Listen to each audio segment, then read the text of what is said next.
अबे कंपटीशन करना खेल नहीं है बच्चों का, हमारे सामने तेल निकल जाता है अच्छे अच्छों का।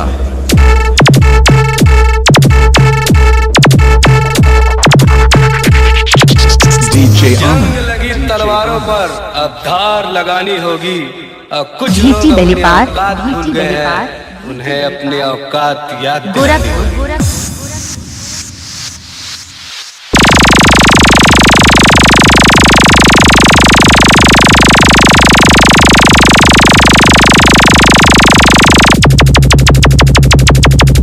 अपनी औकात में रहना सीख बेटा, वरना जो हमारी आंखों में खटकता है वो शमशान में भटकता है।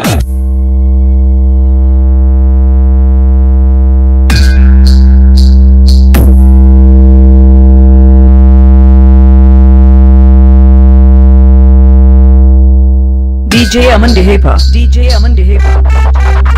Sound check.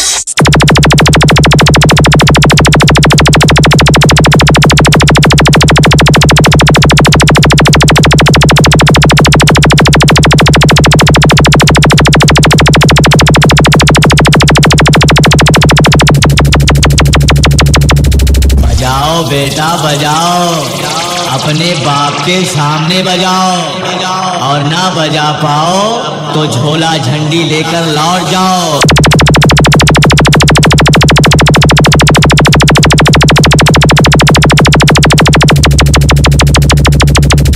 मैं शेर था, शेर हूँ और शेर ही रहूंगा। मैं अकेले जंगल में ही सबको दहाड़ के रखता हूँ, मेरे सामने कोई टिक नहीं पाता है। Sound check.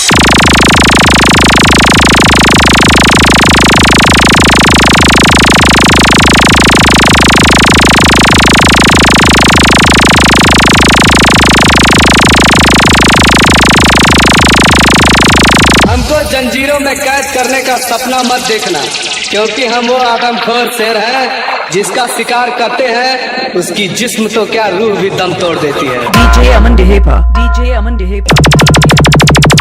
घीसी बेलीपार, घीसी बेलीपार, घीसी बेलीपार, गोरखपुर।